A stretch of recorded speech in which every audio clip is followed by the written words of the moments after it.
सद्गुरुदेव भगवान की जय। सर्वेद भाष्य प्रथम मंडल अष्टम अध्याय। सद्गुरु बचन प्रिय हो वज्र कठोरी घाव। सद्गुरु बचन प्रिय हो वज्र कठोरी घाव। अमृत सम उरु में धरो करह चूकु न दाम। अमृत सम उरु में धरो करह चूकु न दाम। सद्गुरु की वाणी संसार के कल्याण के लिए होती है। वज्र के समान उनकी कोटु वाणी को अमृत के समान हृदय में धारण करना चाहिए। उसके प्रतिकार में किसी प्रकार की भूल से भी दुर्भावना नहीं होनी चाहिए। सद्गुरु विमुख प्रसन्नता सो मन माया जान। सद्गुरु विमुख प्रसन्नता सो मन माया जान। आत्म की प्रसन्नता सद्गुरु बचन पिछान। आत्म की प्रसन्नता सद्गुरु बचन पिछान। सद्गुरु नियम सिद्धांत के विरुद्ध जो प्रसन्नता है और मन की प्रसन्नता है एवं अज्ञानजन्य एवं कर्म है, जिससे जीवन माया के पास कर प्रकृति के अधः प्रभाव में गिरकर नष्ट हो जाता है। आत्मा की प्रसन्नता एवं पवित्रता और आनंद उसी में है जो सद्गुरु वचन को पहचान कर उसे निर्भांत जान उसके अनुकूल अपने आध्यात्मिक जीवन को बनावे। मन प्रसन्न को नाही करे कर सद्गुरु प्रसन्न। मन प्रसन्न को नाही करे कर सद्गुरु प्रसन्न। इसमें तब कल्याण है पकड़ लगावो मन। इसमें तब कल्याण है पकड़ लगावो मन। मन के विषय आनंद राग को छोड़कर योग युक्ति से मन को बांधकर सद्गुरु नियम सिद्धांत में उसे ले जाकर सद्गुरु को प्रसन्न करने में अपने जीवन का कल्याण है। मन जीव का परम शत्रु है, इसलिए मन के चंचल एवं पतनकारी व्यवहारों को छोड़कर सद्गुरु नियम मर्यादा में अपने जीवन को चलाकर आध्यात्मिक कल्याण करना चाहिए। मन के सन्मार्ग पर चलने से ही जीव का सर्व ओर से उत्थान होगा। अतएव मन से प्रबल विरोध कर आत्मा के अनुकूल कार्य को करना चाहिए। मन के कार्यों से दुख, पतन, कष्ट, लज्जा, विद्वेष, ईर्षा, अभिमान, कुतर्कना और अनेक प्रकार के पतनशील कार्य होते हैं। आत्मा के कार्य में जो धर्मानुकूल सत्याचरण विवेक है, उससे आनंद, उल्लास, उत्साह, प्रेम, विवेक, संतोष, दया, धैर्य, सम्मान, शांति और पवित्रता प्राप्त होती है। इसलिए विवेकी पुरुष प्रभु के प्रकाश में निशिदिन आत्मा की उन्नति की ही कार्य करते हैं।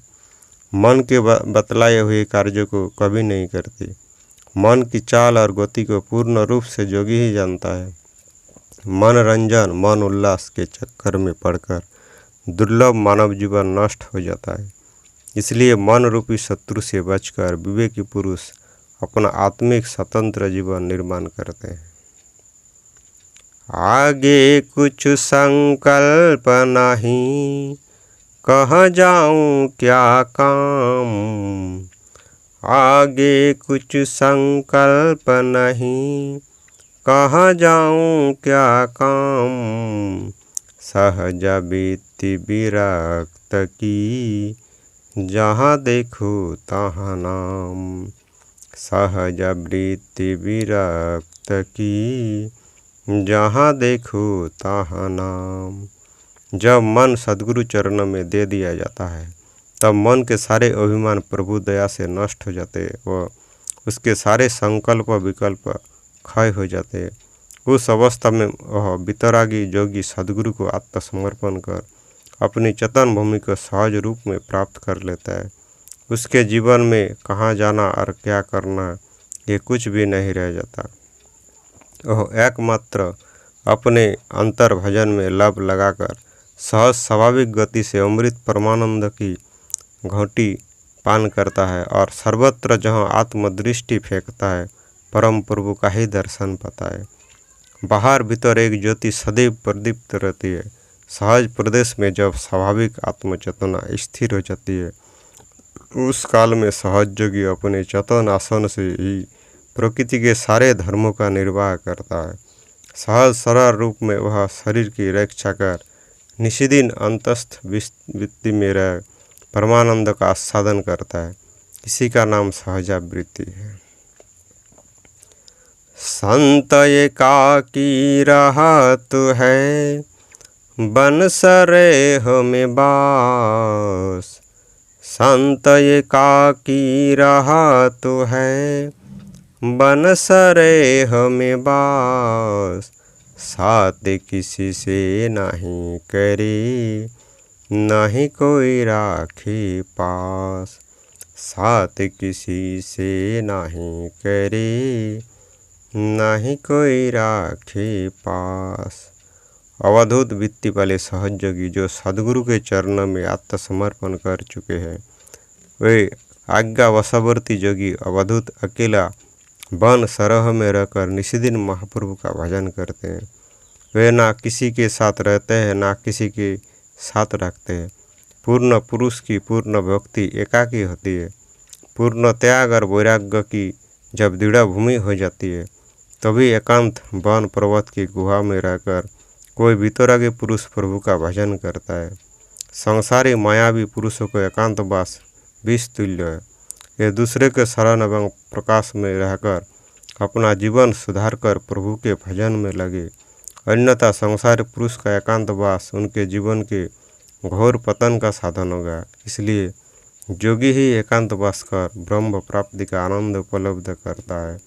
सर्वसाधारण के लिए एकांतवास अनुकूल उत्थान का साधन नहीं है। शीत उष्ण बरसा सहे सबको एक समान। शीत उष्ण बरसा सहे सबको एक समान। धर्म तितिखा जानते धीरज परम सयान। धर्म तितिखा जानते धीरज परम सयान। विहंगम युगाभ्यास में अनुभवरत वितरागी जोगी संसार के प्राणियों को एक समान देखते हुए शीत उष्ण और वृष्टि को एक समान सहते हुए एवं दुख सुख में एक समान रहते हुए अपनी अवधूत वृत्ति से रह परम प्रभु का भजन करते हैं। इस दोहे में अवधूत वृत्ति वाले सहज योगी के स्वरूप का निरूपण किया गया है। सद्गुरुदेव भगवान जो इस ग्रंथ के रचयिता है उन्होंने योग्य प्रारंभिक काल में इसी वृत्ति से रहकर बहुत दिनों तक भजन तपस्या की थी। इसी भाव का वर्णन इस पद में किया गया है।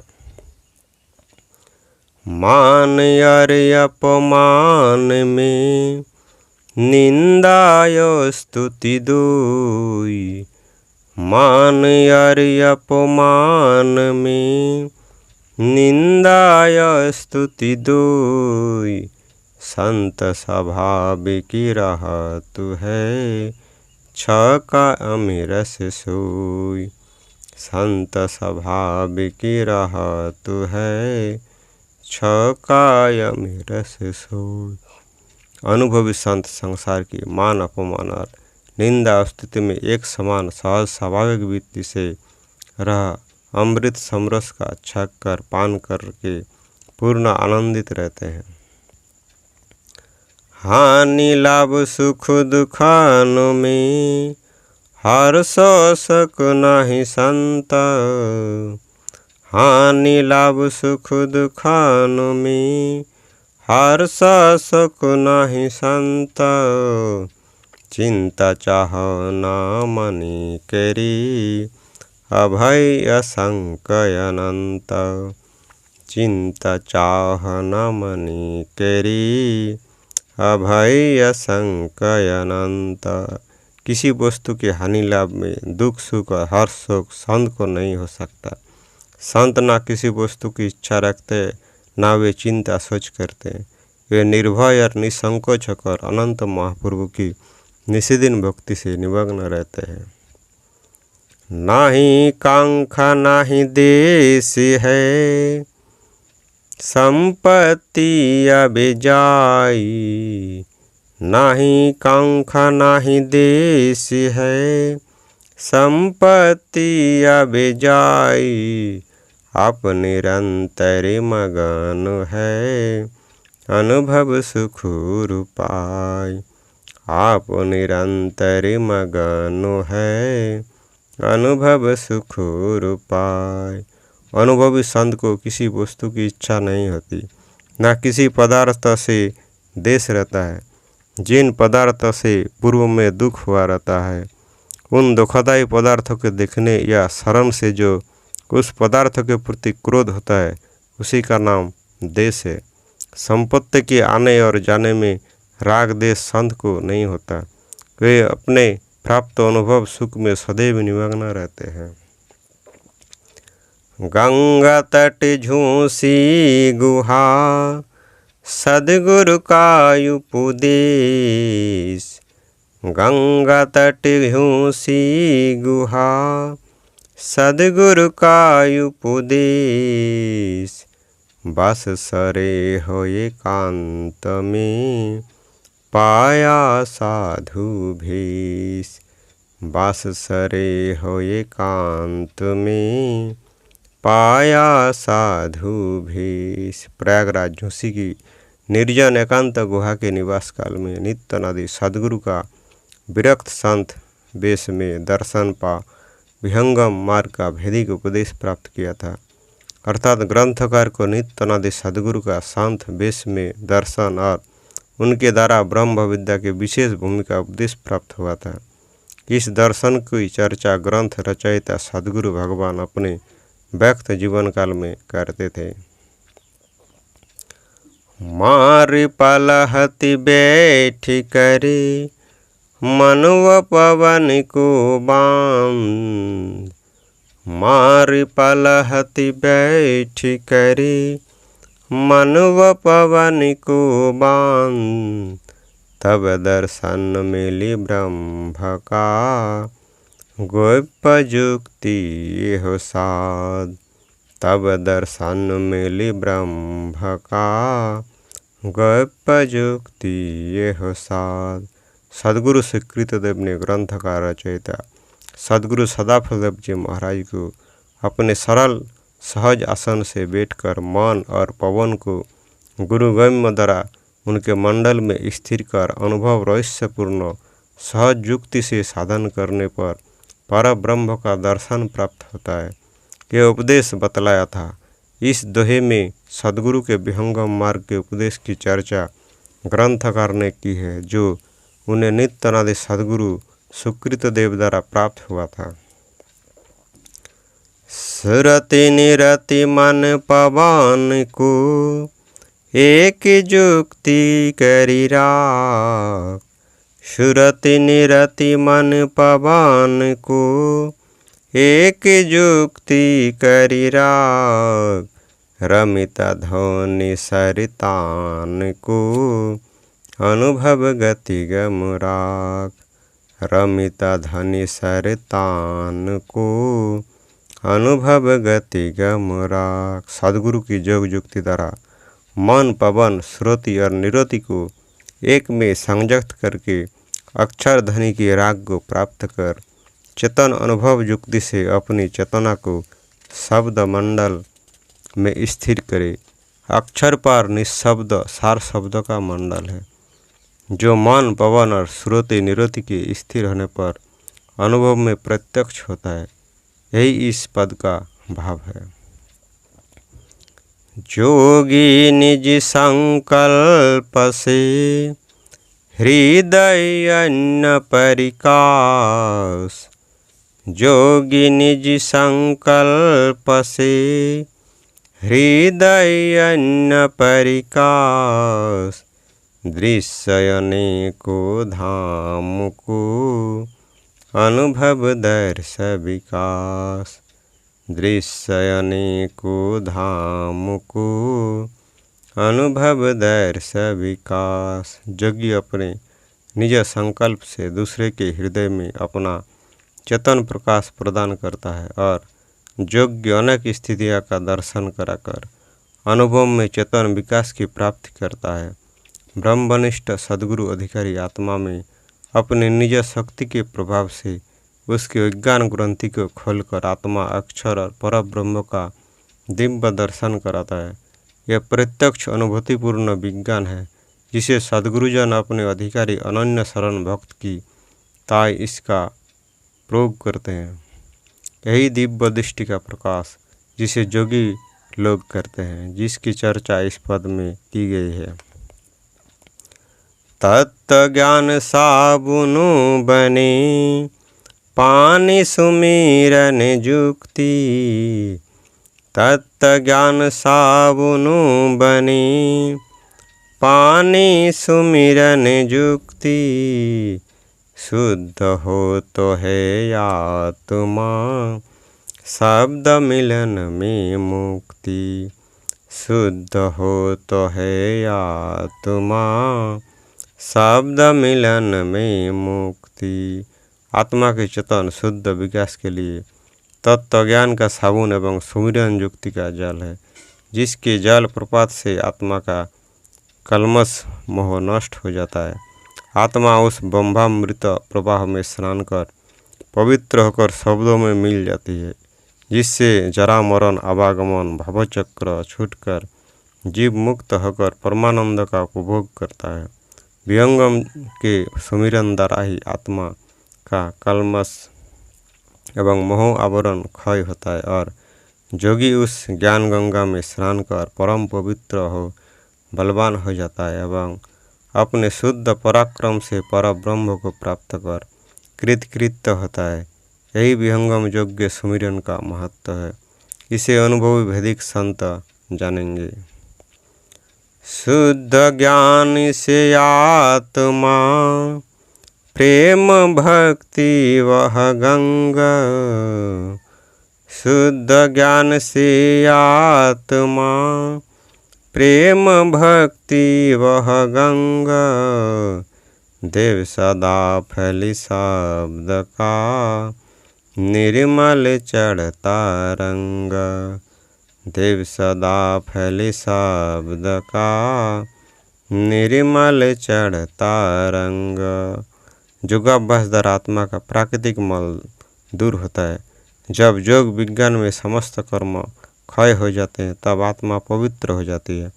उस काल में आत्मा के पवित्र होने से शुद्ध प्रेम और विशुद्ध भक्ति रूपी चेतन गंगा आत्मा में प्रवाहित हो जाती है।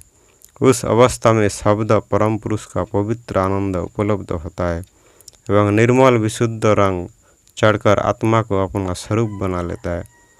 तब आत्मा माइक ममत्व एवं मोहबंधन से छूटकर वास्तविक स्वरूप को प्राप्त कर चेतन शब्द रस में लीन होकर सदैव के लिए निमग्न हो जाती है।